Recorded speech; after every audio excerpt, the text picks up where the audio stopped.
In 2021, a Nigerian startup that had just raised $91 million from some of the world's biggest investors reported a 6 billion naira loss, a 602% increase in a single year. Most companies don't survive that. This one got a national banking license and expanded to 3 continents. This is the full story of Kuda Bank. Every great company starts with the right 2 people. Kuda had exactly that. Babs Ogunde was the business brain, a finance guy who had advised the Oyo state government and already built and sold a startup before.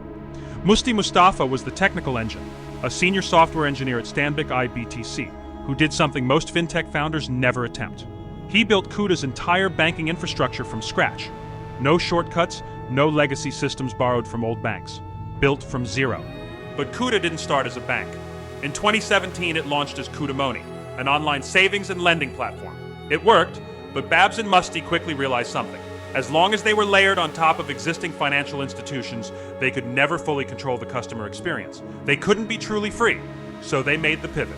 In 2018, they secured a microfinance banking license from the CBN, rebranded completely to Kuda Bank, the bank of the free, and launched officially in 2019.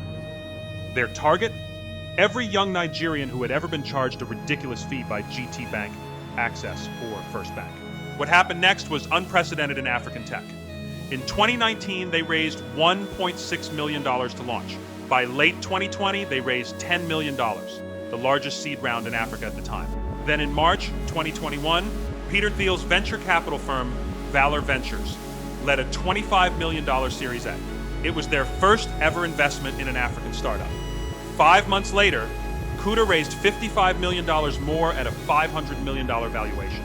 In under 2 years, they had gone from a small fintech to a $500 million company. Nigeria was watching. Then, everything fell apart. The same year Kuda was being celebrated across African tech Twitter, their books told a completely different story. Behind the flashy app and the bank of the free branding, loans were going bad. Fast. Millions of young Nigerians had taken overdrafts and simply stopped paying. The numbers were catastrophic. 6 billion naira in losses. Not a small dip, not a correction, a 602% explosion in a single year. Let that sink in.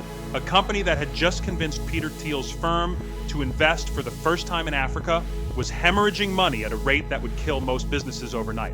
Then, the layoffs came, staff were let go quietly, no big announcement, just people clearing their desks, and it got worse. In 2024, the Central Bank of Nigeria came knocking. They froze new customer onboarding entirely. Kuda couldn't take a single new customer. The allegation? Their platform was being used for illegal Forex transactions and crypto trading. The bank of the free was now being watched by regulators. From the outside, it looked like a company in freefall. The startup Twitter crowd that had celebrated every funding round went quiet. People started asking the question nobody wanted to answer. Is Kuda finished? But Kuda didn't collapse. They restructured, tightened their lending, fought legal battles over fraud protection, and kept building. By 2026, they crossed 7 million users and processed 55.8 trillion naira in transactions. The CBN upgraded their license to full national banking status. They expanded to Tanzania and Canada. The scrappy mobile app that started in 2017 as Kuda Money had become one of the most powerful financial institutions in Nigeria. The Kuda story isn't just about banking, it's about what happens when you identify a real problem, find the right partner, and refuse to die when things get hard. Babs and Musti didn't build a perfect company, they built a resilient one. And in Nigeria's brutal startup ecosystem, resilience is the only strategy that actually works. If you want more stories like this, the real stories behind Nigeria's biggest companies, subscribe to The Pivot State. A new story drops every week.